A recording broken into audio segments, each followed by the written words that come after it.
اسی کنٹینٹ پہ ایک کنٹروورسی آئی ریباہا لڑکی کی. ایگزیکٹلی. یہ کون ہے؟ میں ویسے تو جانتا ہوں ان کو, لیکن ان کا کیا مسئلہ ہوا؟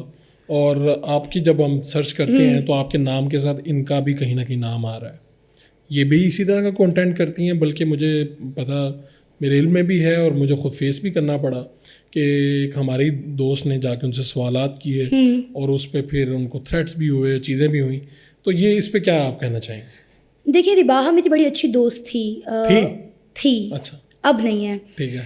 تو ریباہا میری بڑی اچھی دوست تھی. ہمارا گھر آنا جانا تھا, میرے بیٹے کی سالگرہ پہ آنا, فیملی انٹروڈکشن, بلکہ آپ کہہ لیں کہ فیملی فرینڈس تھے ہم دونوں نا.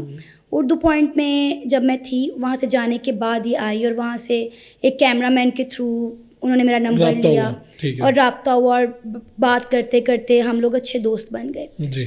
وقت کے ساتھ ساتھ حالات ہر چیز بدل گئی. ریباہا کو ایک دو پاکستان کے سوشل میڈیا پر انٹروڈیوس بھی کروایا, نوکری کروانے میں بھی ہیلپ کی. جی میں نے. پھر اس کے بعد ہوا یہ کہ ریباہا نے بولا کہ I want to do something new. میں نے کہا بھی اپنا چینل کھول لو. اس نے چینل پر اپنے کام شروع کر دیا, لیکن انفارچونیٹلی اس نے کچھ ایسے ٹاپک کیے جو اس کے لیے ہی وبال جان بن گئے. نہیں, وہ آپ کی تجویز پہ کیا اس نے؟ نہیں, میری تجویز نہیں تھی. دیکھیں میرا کام ہے خبر کے اوپر کام کرنا. ٹھیک ہے. میں خبر کے اوپر کام کرتی ہوں اور جب تک میں اس خبر کی تصدیق نہیں کر لیتی میں ویڈیو نہیں کرتی. اس نے جذبات پہ کام کرنا شروع کر دیا. اس نے ایک کویسچن تیار کیا اپنے طور پر کہ پاکستانی لڑکیوں کو اگر ہندوستانی لڑکے سے شادی کرنی پڑے تو کیا وہ ہندوستانی لڑکے سے یعنی کہ ہندو لڑکے سے شادی کریں گی اور اس کے ساتھ اپنا مذہب چینج کر کر انڈیا میں جا کر رہنا پسند کریں گے. اس کا یہ سوال تھا. تو آپ کے خیال میں یہ سوال نہایت نامناسب؟ دیکھیں میری بات سنیں, مذہب کو لے کر آپ کو پتہ ہے کہ ہر بندہ جو ہے بڑا سینسٹیو ہے. بالکل ٹھیک ہے. اور جب آپ پاکستان جیسے ملک میں رہ کر ایک لڑکی کو کہہ رہے ہیں جی آپ اسلام چھوڑ دیں اور ہندو بن جائیں, تو یہ بہت ہی عجیب بات ہے. ایک بہت بڑی بات ہے پوری دنیا میں ہی کسی کو مذہب کے اوپر اس طرح سے کہنا اس معاملے پہ. تو پھر ان کا کیا ہوا؟ وہ کنٹینٹ کرتی ہیں یا نہیں؟ کیا ہوا جب یہ پروگرام اس نے یہ ویڈیو کی تو کئی بار اسے کہا گیا, اس کی ویڈیو ملینز میں گئی, بڑی دیکھی گئی, پسند کی گئی. اس کے بعد اس نے اس کا پارٹ 2 بھی تیار کیا, دوبارہ سے کی. اس کے بعد کچھ یوٹیوبرز کو اس پہ اعتراض تھا اور انہوں نے کہا کہ بھائی تم یہ ویڈیو ڈیلیٹ کر دو. اس نے کہا جی میں تو نہیں کروں گی, کیونکہ ریونیو آ رہا تھا, ملین میں جا رہی تھی دونوں ویڈیوز. اس نے کہا میں نے نہیں کرنی. پھر کچھ یوٹیوبرز نے سازش کی. حمزہ کہیں بیچارہ وہاں لبرٹی میں آیا تھا کچھ اور کرنے, کچھ یوٹیوبرز نے اس کو کہا کہ تم اس پہ پروگرام کرو.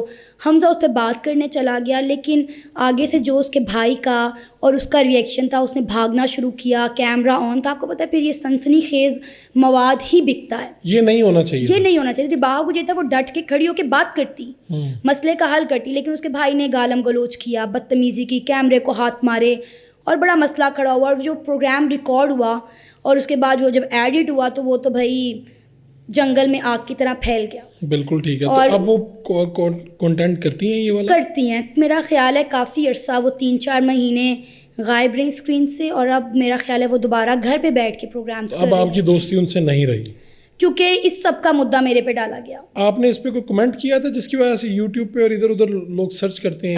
ہوا یہ کہ کچھ انڈین چینلز جو تھے وہ ریباہا کے ساتھ کانٹیکٹ میں تھے. جب یہ ریباہا والا مدعا کھڑا ہوا تو انہوں نے پوچھا کہ تمہیں یہ کس نے کروایا ہے.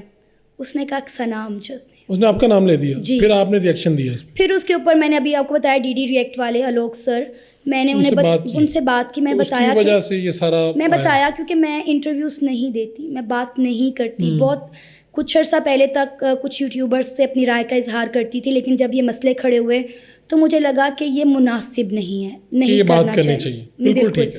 تو پھر میں نے ان کے چینل کے توسط سے جو ہے وہ بتایا کہ ریباہا کے ساتھ میرا کیا تعلق تھا, وہ کیسے خراب ہوا. اور خدا جانتا ہے میں آج بھی اللہ کو حاضر ناظر جان کر یہ بات کہوں گی کہ ریباہا کے ساتھ جو واقعہ ہوا اس میں میرا کوئی ہاتھ نہیں تھا, بلکہ میں نے ریباہا کی فیور میں کئی بار حمزہ کو کال کی کہ اس مدعے کو ختم کرو, پروگرام ڈیلیٹ کر دو. لیکن حمزہ بھی ایک ادارے کے ساتھ منسلک تھا, اس کو بھی اوپر سے انسٹرکشنز تھی, وہ نہیں کر سکتا تھا نا.